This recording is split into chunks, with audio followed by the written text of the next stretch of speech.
Bom dia a todos e a todas, né? Que Deus em Cristo abençoe a sua vida. Nós estamos estudando uma série sobre família, porque o mês de maio a Igreja Presbiteriana comemora o mês da família. E nós estamos estudando uma série sobre família. E no domingo passado nós estudamos sobre família, legado e relevância nesse novo tempo. Que novo tempo? Aí eu expliquei sobre o que é o novo tempo, o tempo da pós-modernidade, onde o termo família do original para o mundo já se foi. Família pode ser dois homens, pode ser duas mulheres, pode ser uma família solo, uma mulher ou um homem, e pode ser a família original. Mas segundo o princípio bíblico, família nasceu no coração de Deus. Deus criou Adão, criou Eva e ali nasceu a família. Mas e nós, cristãos, nesse novo tempo? Como nós lidamos com essa questão da família? Então a família para nós cristãos é um legado dado pelo próprio Deus e nós vamos viver esse legado de forma relevante nesse mundo, no qual nós estamos inseridos nesse novo tempo, o tempo da pós-modernidade. Então família sempre foi plano de Deus para a vida do ser humano. Mas eu queria, antes de entrar no novo tema, eu queria ver com vocês e falar um pouquinho sobre o que é família. Veja que o lar, ele foi planejado por Deus para ser um lugar de abrigo. Uma fonte no ermo, um oásis no deserto, um pomar de frutos deliciosos para saciar a nossa fome de afeto. No lar, encontramos intimidade, somos amados não por causa das virtudes, mas apesar dos defeitos. No lar, despimos-nos das nossas vaidades e apesar das cicatrizes emocionais, somos aceitos e perdoados. O lar é tanto um campo de treinamento como uma clínica de recuperação. É no território da família que travamos as maiores batalhas e é nessa arena que nós somos carregados nos braços quando tombamos por um golpe da vida. O lar é a nossa cidade de refúgio, onde encontramos uma mesa posta, uma cama quentinha, um abraço carinhoso e um sorriso acolhedor. Pelo menos esse é o tipo de lar que Deus intencionou para a família. No lar refazemos as nossas forças para a caminhada da vida, e é ali também que levantamos nossa voz para chorar. No lar nós celebramos a alegria do nascimento e choramos de saudade pela partida do ente querido. No lar nós nascemos, crescemos e morremos. O lar é a nossa casa, o nosso chão, a nossa herança.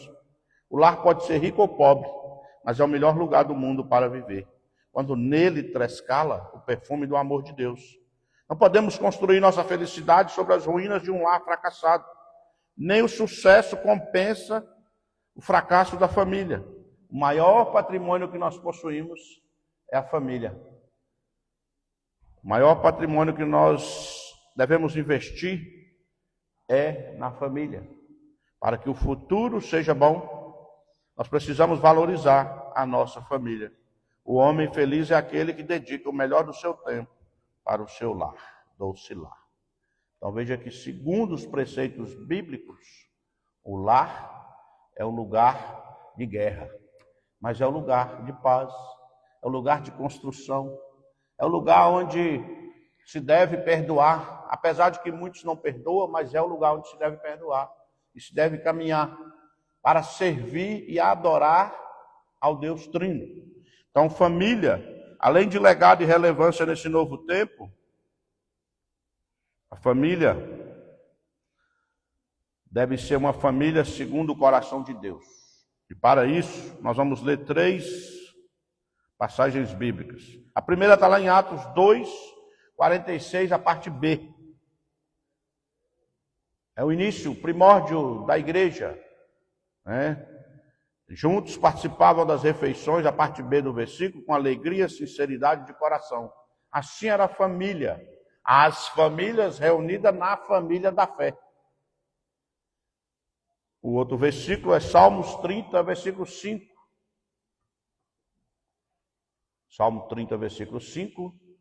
O choro pode persistir uma noite, mas de manhã irrompe a alegria. Ou o choro pode durar uma noite, mas a alegria vem pela manhã. Ou ainda 1 Coríntios 13, 13. Agora, pois, permanece a fé, a esperança e o amor. Estes três, porém, o maior destes é o amor. Então, faça do seu lar um lugar seguro, um lugar de aceitação. Ensine no seu lar a perdoar, a amar. Mesmo que guerreie, porque é lá que se forja o guerreiro. É na batalha do lar, para enfrentar a dificuldade fora do lar. Então, veja que nós precisamos, então, como família, lembrar de 3 bases até o fim da vida. Família segundo o coração de Deus tem o quê? Uma fé baseada nas Sagradas Escrituras. Uma esperança firmada em Jesus e um amor baseado em Deus. Então, uma família segundo o coração de Deus tem essas 3 bases.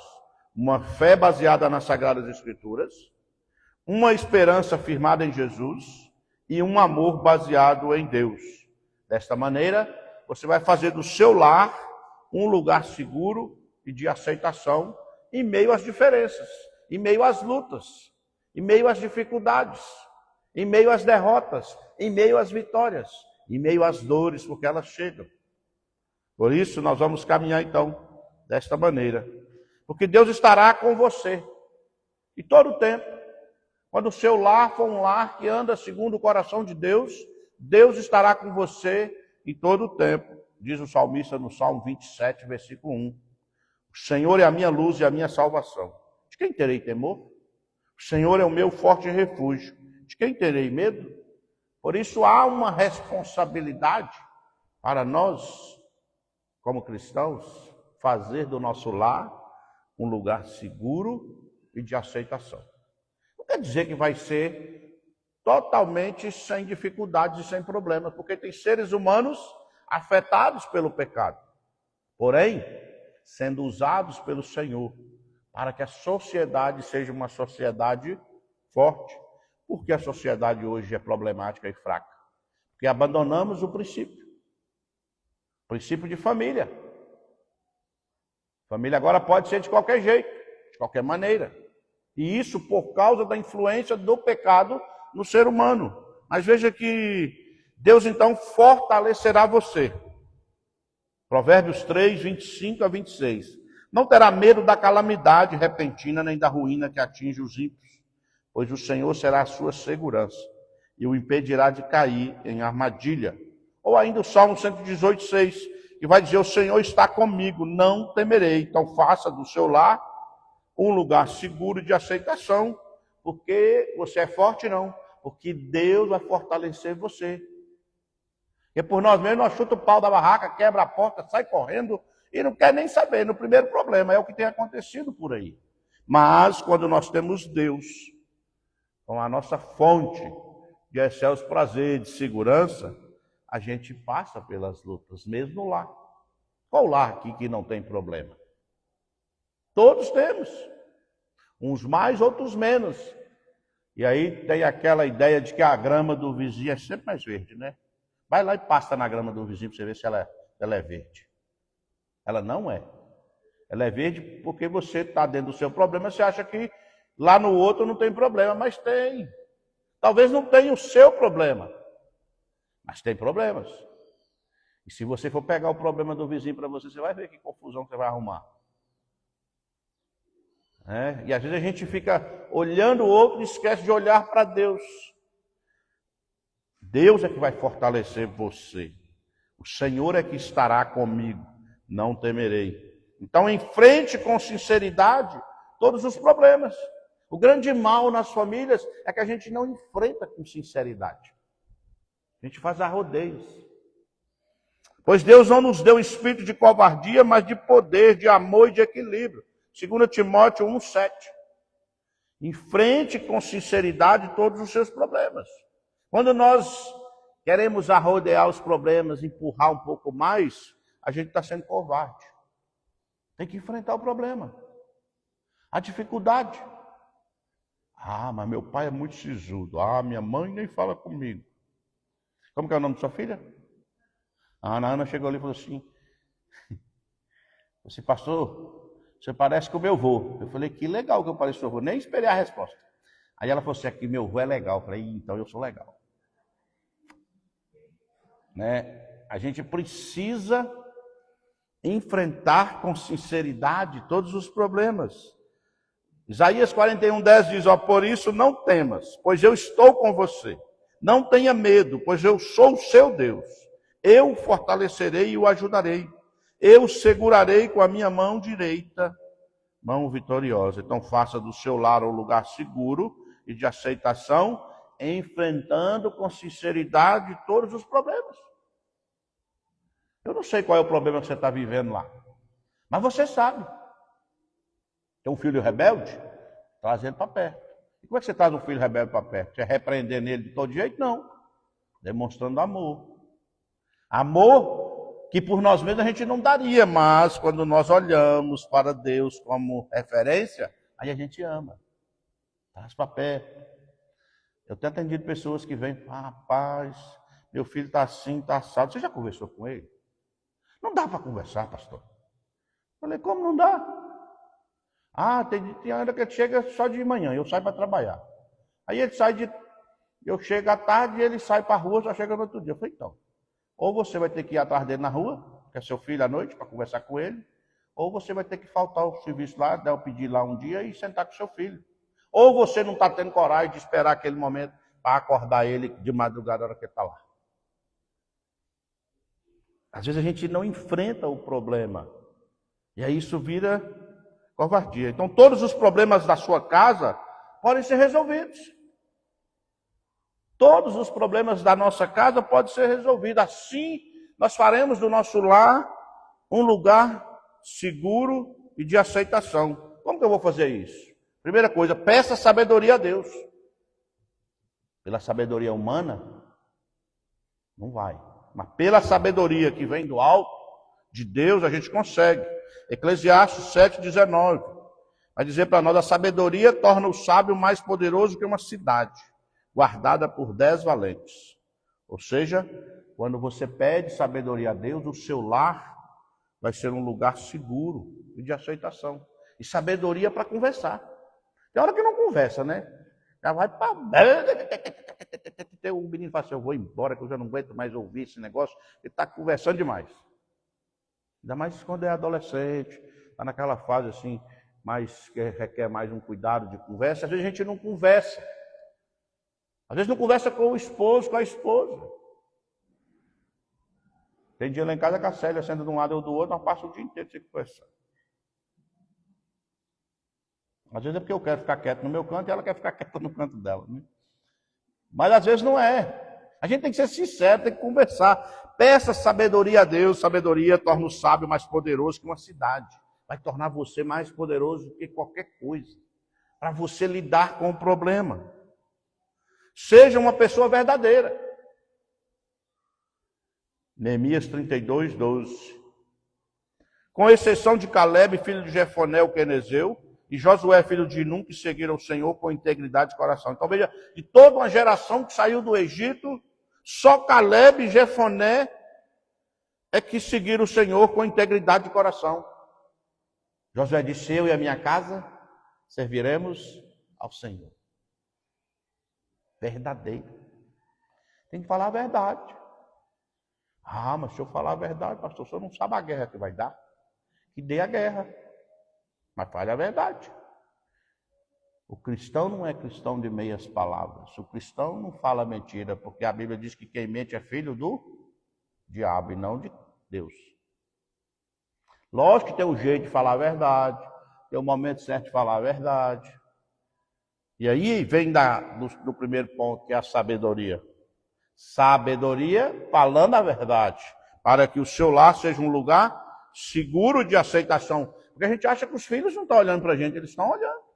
O tempo todo, até quando foi embora de casa. Eles sabem. Criança, então, a gente pensa que criança é besta. Né?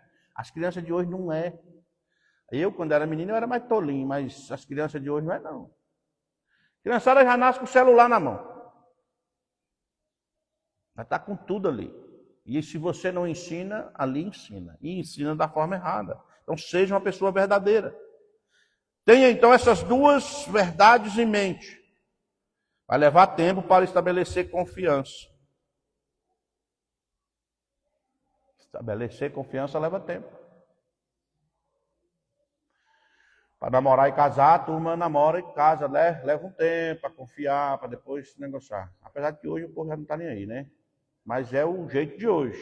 Por isso que eu estou falando de um casamento, de um lar segundo o coração de Deus. Então vai levar tempo para estabelecer confiança. E para então manter essa confiança, tem que ser algo contínuo, de sabedoria e de verdade. Nas palavras, no sentar, no conversar, no agir. Assim nós vamos fazer do nosso lar um lugar seguro e de aceitação.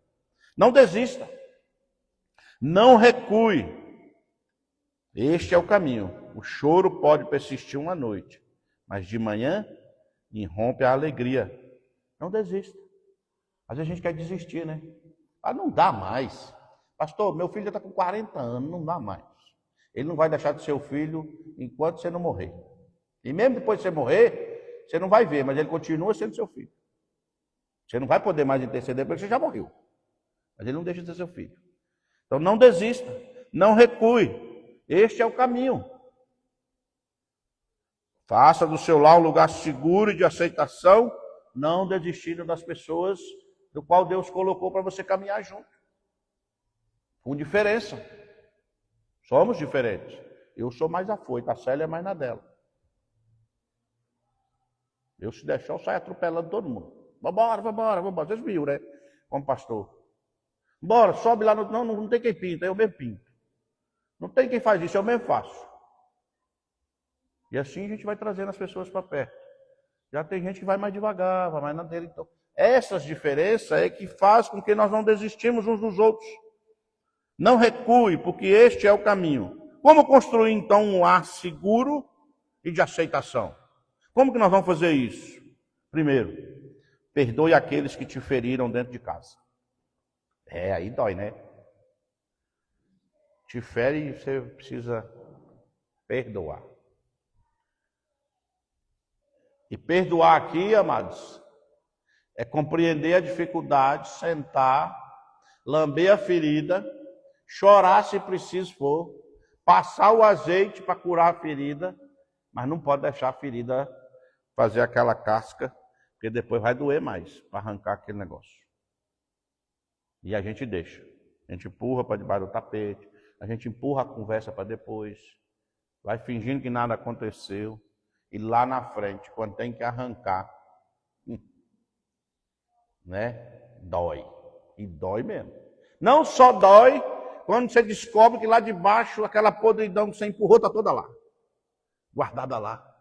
Então, o passo é perdoe aqueles que te feriram dentro de casa. Nós começamos em casa. E aí eu me lembro que 11 irmãos na minha casa, mais meu pai e minha mãe.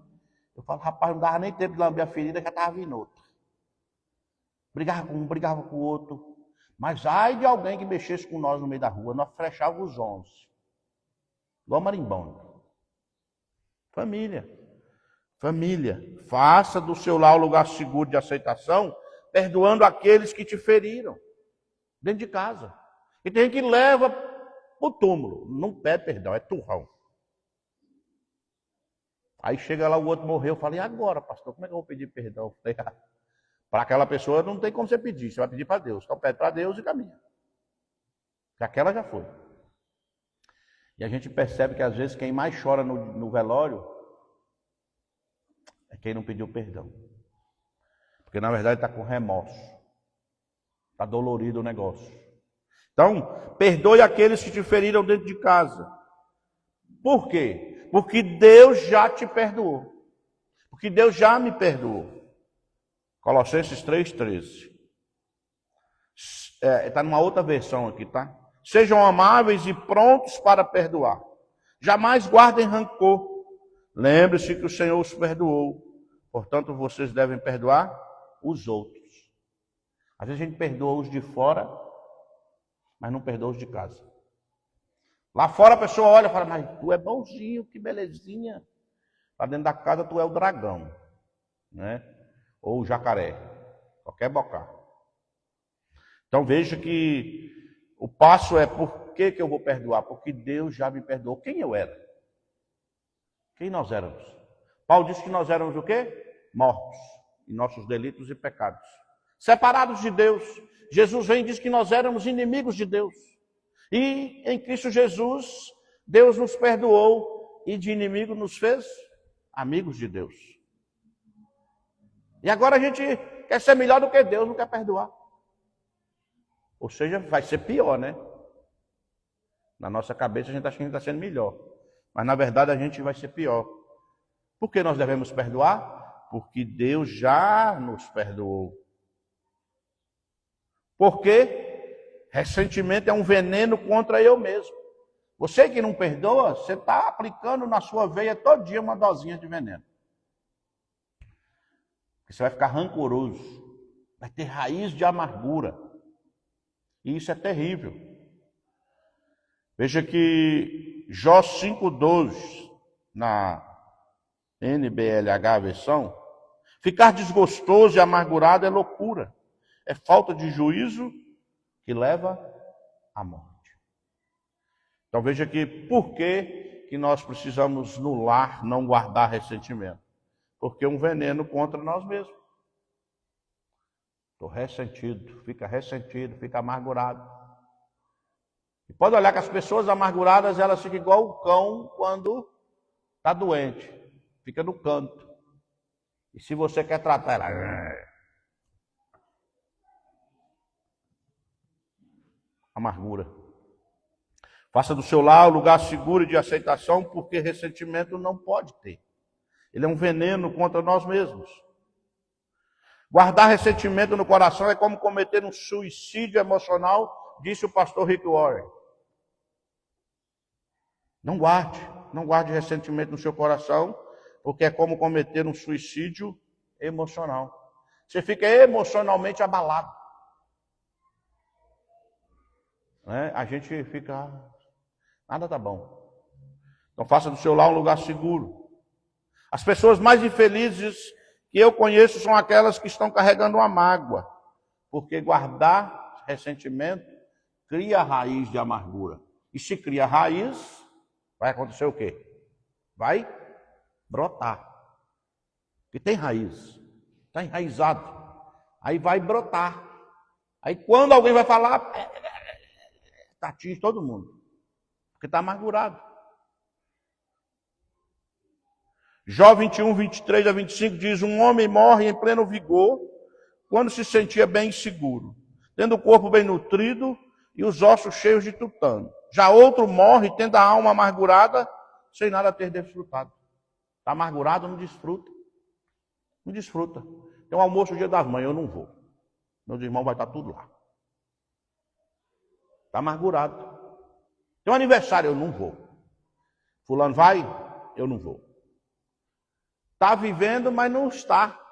Por quê? Está amargurado. E Jó está dizendo aqui que aquele que parece que está bonito, mas já está morto, tendo a alma amargurada, sem nada ter desfrutado. Vai morrer e não desfruta. Por isso nós precisamos compreender que precisamos andar segundo o coração de Deus na família, que é o lugar mais difícil. Não é fora. É na família que é o lugar mais difícil. Porque é na família que o outro sabe aonde põe o dedo na ferida. Cutucar o outro. Você mexe com o outro, a gente fala, tocou no calcanhar de Aquiles, o outro se arrupia de lá, né? É na família, um conhece o outro. E às vezes a gente fala palavras com o outro que não deveria. Mas para atingir o outro e não ficar por baixo, a gente ataca o outro. C. Porque eu precisarei do perdão deles no futuro. Para fazer um lar seguro de aceitação, eu preciso perdoar, preciso andar com sabedoria, preciso não ter raiz de amargura nem ressentimento, porque eu vou precisar do perdão deles no futuro. Você também vai magoar alguém da sua família. Ou você acha que é só você que é magoado, você é o melhorzão de lá, da sua família, e você não magoa os outros. Às vezes a gente magoa o outro sem ele fazer nada, o outro já está olhando para a gente. Mas o que eu fiz? É porque você não fez nada mesmo. Marcos 11, 25. Mas quando estiverem orando, primeiro perdoe aqueles por quem foram ofendidos, para que seu Pai que está no céu perdoe os seus pecados também. E aqui, queridos, é uma trava. Quem não libera perdão aí está orando e a oração não está chegando, não. O texto de Marcos, Jesus está sendo bem claro. Se eu não perdoar o meu irmão que eu vejo, como é que eu vou então compreender sobre o perdão de Deus? Aí tem gente que não perdoa e está na igreja todo dia, e vem, e participa, e não sei o quê. Mas a oração não está sendo respondida. Porque aqui trava. Quando estiverem orando, olha a colocação. Primeiro perdoe aqueles por quem foram ofendidos. E aonde a gente mais é ofendido é na família. É lá. Um fala, o outro fala, e a gente fica bravo, chateado. Às vezes nem demonstra, mas está chateado. E aí está dizendo, perdoe por aqueles que foram ofendidos, para que o seu Pai, que está no céu, perdoe os seus pecados. Então, se eu não perdoo o meu irmão, como é que eu quero perdão de Deus? É sério o negócio. Então, eu precisarei do perdão deles no futuro. Porque eu também magoo as pessoas. Segundo, faça reparos com aquele que você já feriu em sua família. Esse é o mais difícil. Fazer reparo. O que é fazer reparo? Chegar lá e falar, Ellen, ó, você me perdoa. Eu fiz isso. E de forma sábia e verdadeira. E a gente não faz. A gente deixa para amanhã. Aí a gente deixa para depois da manhã. E aí já foi. Aí só quando topar de novo, que der uma guerra, aí joga tudo, descarrega no outro. Então precisa fazer reparos. E o que é fazer reparos? Reparo é revelar a sua ferida. Olha, você me magoou, você me machucou quando você falou assim. Ainda mais no mundo de hoje, que qualquer coisinha está mimimizento, né? Como diz por aí. Até no futebol. Você encosta no outro, bate aqui, o cabo põe a mão aqui. E cai no chão pulando, parecendo que arrancou a orelha fora. Ainda levanta depois, rapidinho, sara e fica bravo.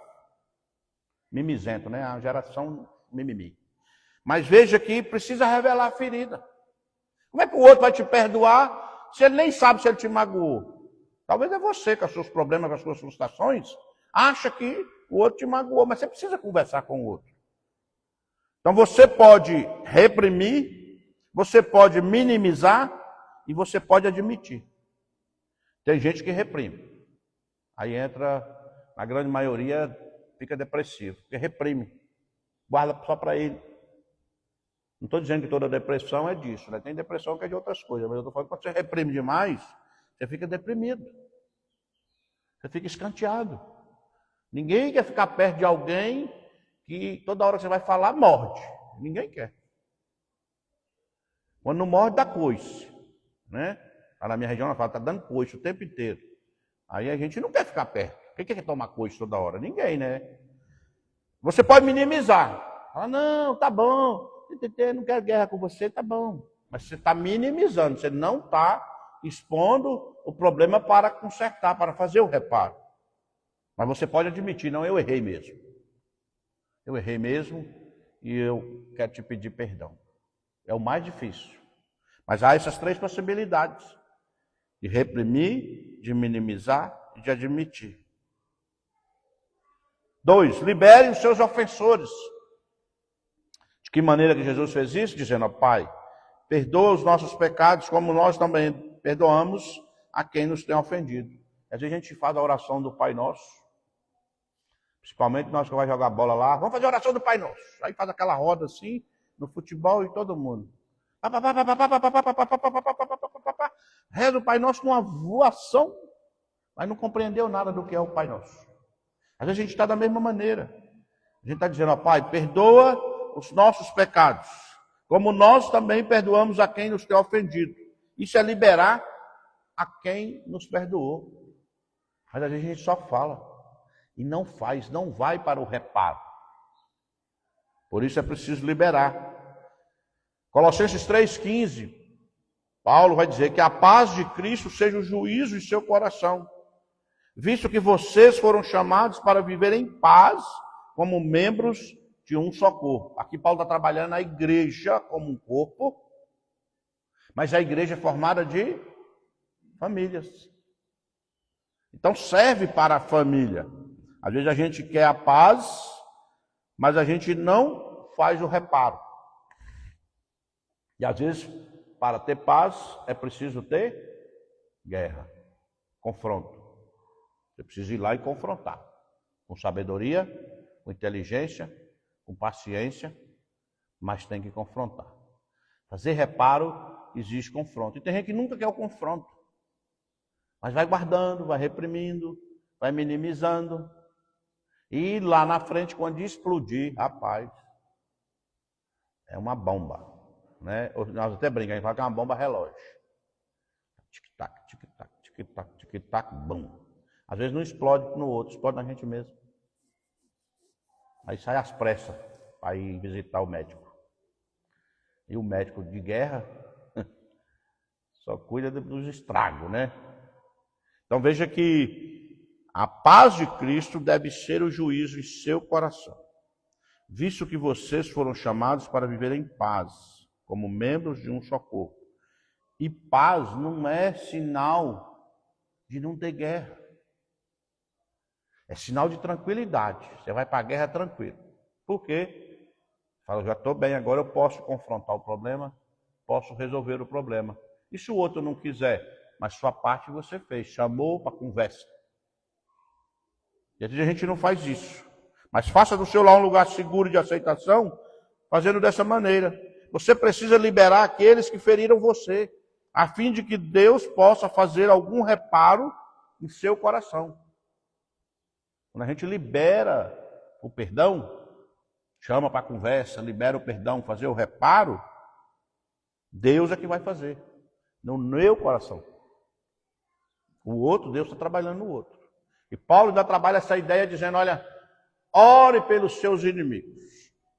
Porque orando por eles, você vai colocar a brasa na cabeça dele. Tem gente que quer ficar com a brasa na cabeça. Quando você não libera o perdão, você está com sua brasa na cabeça. Aí você fica esquentado. Está queimando. Você fica, vixe, eu não fiz, mas também não faz. Também não vai. Aí você não vive em paz. A brasa está na sua cabeça. E o texto está dizendo para nós que a gente precisa fazer isso, liberar aqueles que feriram, para que nós possamos ter um reparo com Deus Todo-Poderoso no nosso coração. O texto de Hebreus 12:15 vai dizer, cuidem uns dos outros, para que nenhum de vocês deixe de alcançar as melhores bênçãos de Deus. Vigiem para que nenhuma amargura crie raiz entre vocês, pois quando ela brota, causa profunda perturbação, prejudicando muitos na sua vida espiritual. Você não tem mais a paz, você não tem mais tranquilidade, não dorme direito, acorda no meio da noite assustado, vixe, não pedir perdão. Aí no outro dia amanhece também não vai atrás, para bater papo, reparar, pedir o perdão. E o texto de Hebreus está dizendo para nós cuidar uns dos outros, tanto na nossa família natural, como na família da fé. Se na família natural é complicado, na família da fé, então, né? A gente às vezes não faz. Então, se nós queremos um lar seguro, nós precisamos fazer o que a palavra de Deus está nos ensinando. Como vocês querem que os outros lhe façam, também façam vocês a eles. Lucas 6:31. Então, se eu quero que o outro faça, eu tenho que fazer para o outro. Eu quero que o outro me perdoe, mas eu não perdoo o outro. Tu não vai receber perdão de ninguém. É uma via de mão dupla. É indo e voltando. É como diz o Padre Zezinho, é dando que se recebe. Tem uma música antiga de Padre Zezinho. A letra é top. É dando que você recebe. Eu dou perdão, libero perdão, eu recebo perdão. Aí eu fecho a caixa do perdão, eu vou receber o quê? Murro na orelha. Não tem jeito. Porque vai estar dois bicudos, e dois bicudos não se beijam. Na minha região, nós falamos dois bicudos não se beijam. Vai ter guerra o tempo todo. Há duas questões que você precisa levar em conta em relação a tudo isso. Existe hora certa. Eclesiastes 8:6. Existe um tempo certo e um modo certo de fazer cada coisa. Se você continuar lendo Eclesiastes, ele vai falar há tempo de cozer, há tempo disso, há tempo daquilo, mas há tempo certo, então, e um modo certo de fazer cada coisa. Tem gente que é meio brutal também, né? Vem aqui te pedir perdão, a pessoa até corre com medo. Tem jeito certo e a hora certa. Na hora que está no calor da batalha, não queira pedir perdão, você vai tomar soco. A pessoa não está preparada. Ela ainda não está. A gente fala, tem que deixar baixar a poeira. Deixe baixar a poeira. Deixe os ânimos se acalmarem. Aí faça a conversa. Existe a atitude certa. Efésios 4:15. Em vez disso, seguiremos com amor à verdade em todo o tempo, falando com verdade, tratando com verdade e vivendo em verdade. Veja que lá no início eu comecei falando que nós temos que fazer de forma verdadeira. E aqui Paulo está reforçando, em Efésios 4:15, a atitude do cristão, daquele que está na família, e pode a sua família não ter ninguém cristão, só você, a sua atitude deve ser certa. Fale com amor, siga com amor. A verdade em todo o tempo. Falando com verdade, tratando com verdade e vivendo em verdade. Essa é a maneira de fazer do lar um lugar seguro e de aceitação. Ah, pastor, mas eu vou falar, o outro não gosta. O problema é que ele não gosta da verdade. A verdade dói. Até para nós. Na hora que a pessoa vem falar com a gente fala, rapaz, o caba foi muito direto. Mas é a verdade. É melhor ele ser direto com a verdade do que ele ser indireto com a mentira. E lá na frente você vai falar assim, rapaz, meu amigo me deu uma facada nas costas. Me abraçou e me esfaqueou. Veja que é a atitude certa no tempo certo. Paulo escrevendo aos Romanos no capítulo 12, versículo 18, ele diz, faça todo o possível para viver em paz com todos. Faça o possível. E o possível aqui não é empurrar para debaixo do tapete, não é deixar para mais para frente, mas é ter a atitude certa na hora certa, em verdade. Aí o lar vai ser um lugar seguro e de aceitação. Jó 11, versículo 13 e 16, vai dizer, faça um propósito em seu coração de obedecer a Deus, ore sinceramente a Ele, e deixe de lado todos os seus pecados e injustiças. Então você poderá aparecer diante de Deus de cabeça erguida. Os seus sofrimentos ficarão para trás, como águas passadas, e você nunca mais se lembrará deles. Aqui é quando a pessoa já se foi e não tem como você pedir perdão. Aí você vai fazer um propósito diante de Deus, pedindo perdão e ficar em paz. Viver em paz no seu lar, na sua caminhada, na jornada de vida. Porque tem gente que fica ainda preso ao passado. E aí não vive o presente e quer andar no futuro. Aí ferra de vez com tudo. Observe que há 3 passos para refocalizar então a sua vida no lar. Faça um propósito em seu coração de liberar e perdoar. Propósito diante de Deus. No seu lar você fala, pode me machucar, pode me magoar, mas eu vou pedir perdão e vou perdoar. Eu vou liberar o perdão para as pessoas. É propósito diante de Deus. Pastor, mas aí você está querendo que eu apanhe toda hora, todo dia, todo tempo. Propósito. Diante de Deus, em seu coração, de liberar e perdoar. Ore sinceramente a Deus e deixe de lado os seus pecados e sofrimentos. Tem gente que não deixa, né? Tem gente que ficou, na psicanálise a gente fala que a pessoa ela ficou refém do sofrimento. Principalmente famílias com pessoas com independência química. A outra pessoa não usa a droga não, mas ela fica dependente também. O negócio é tão... machuca tanto que a pessoa não larga a mão. Ela fica dependente sem usar. Ore sinceramente a Deus e deixe de lado os seus pecados e sofrimentos. Entregue para Deus. Confie no Senhor. Aí o lar vai ser um lugar seguro de aceitação. Apareça diante de Deus de cabeça erguida. Não foi você que errou, foi o outro. E você já pediu perdão, mesmo se você errou, você já pediu perdão. Ergue a cabeça. Caminhe, focando, olhando para o alto, o autor e consumador da fé, Jesus Cristo, no seu lar. E lá no lar ainda vai falar assim para você, ó. Tu tá dando uma de crentinho, né? Mas tu não é crentinho, é nada. É lá no lar. Na rua as pessoas vão olhar, você é crente, né, seu João? Seu João é crente, beleza, pá. Mas no lar, o outro pega no pé mesmo. Até para te confrontar na palavra. Ele usa a palavra para te confrontar. Foi isso que o diabo fez com Jesus. Tu não é Deus? Tu não é o Filho de Deus? Mande essas pedras transformar em pão. Ele usou a palavra para levar Jesus ao erro. Jesus, sendo o próprio Deus, ele disse: não só de pão viverá o homem, mas de toda a palavra que procede da boca de Deus. Então apareça diante de Deus de cabeça erguida. Já foi perdoado. Você já orou, já pediu perdão, está aí, beleza, está com o coração cheio do Espírito Santo, está perdoado, não abaixa a cabeça. Siga. Faça do seu lar um lugar seguro e de aceitação. A fé, queridos, é firmada em Jesus.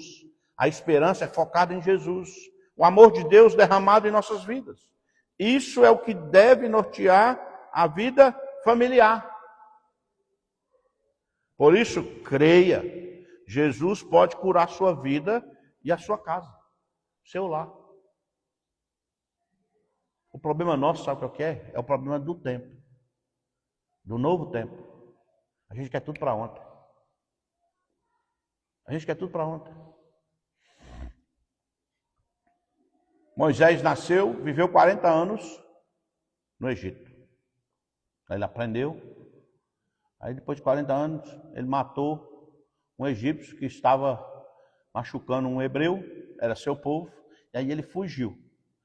Foi tratado 40 anos no deserto. Então 40 com 40, 80. Com 80 Deus chama ele e fala: agora tu volta lá no Egito, você já está pronto agora você pode voltar lá.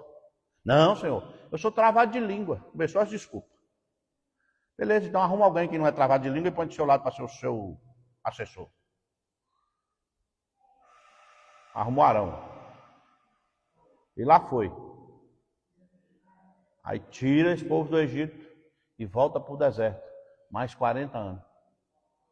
Ele aprendeu 40 anos no Egito para que ele voltasse. Mais 40 anos depois ele sabia o que falar, com quem falar, de que maneira falar. Aprendeu 40 anos no deserto. Mas quando ele saísse com o povo do deserto, ele sabia aonde passar, de que maneira caminhar e como cuidar desse povo no deserto. O problema é que a gente ora hoje que a bacia na mão. A gente já ora querendo a resposta imediata. E Deus pode dar a resposta imediata. Mas a gente tem que saber esperar. Creia que Jesus pode curar a sua vida e sua casa. Ah, pastor, mas eu estou orando já faz umas 3 horas e não deu resultado ainda. Pois isso reflete na vida da igreja, já que você é parte do corpo. Então, quando você não perdoa na sua casa, quando você não lida com o problema do seu lar, vai refletir aqui, na comunidade, na igreja. Porque talvez eu não tenha nada com o problema seu lá, entre aspas. E aí eu vou conversar com você, você mete o coice em mim. Aí eu estou do lado de cá meio espiúdo também. Aí a gente já topa os dois aqui. Então veja que os problemas no lar refletem aqui. Porque a gente não chega ali e deixa os problemas lá fora, não. Antigamente na administração falava: você chegou aqui na empresa, você deixa os problemas lá fora, que você vai trabalhar. Negativo. A gente não deixa. Se você tem problema na sua casa, aonde você vai, você leva ele. É natural, porque você é um ser humano. Então, creia que Deus pode curar a sua vida. Ele curando a sua vida, Ele pode curar a sua casa, seu lar. Pois isso reflete na vida da igreja, já que você é parte do corpo de Cristo.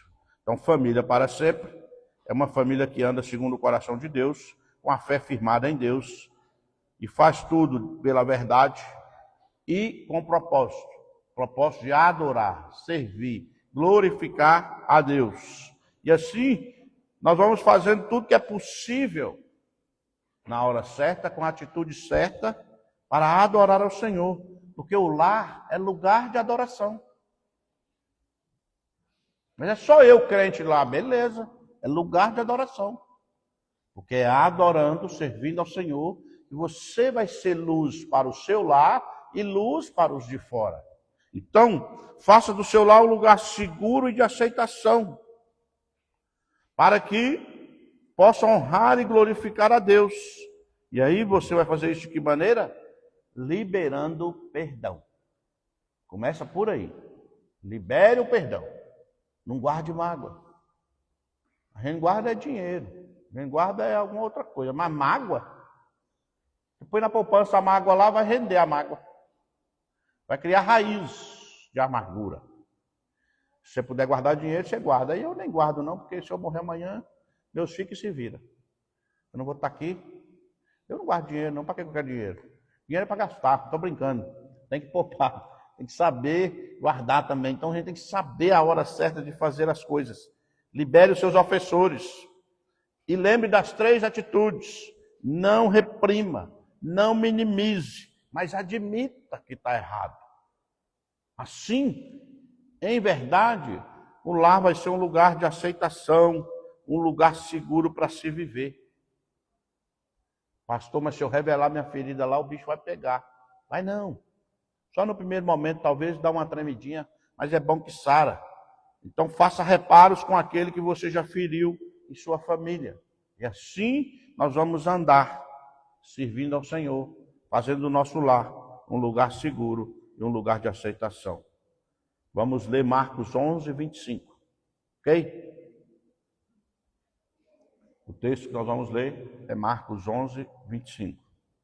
Rodrigo.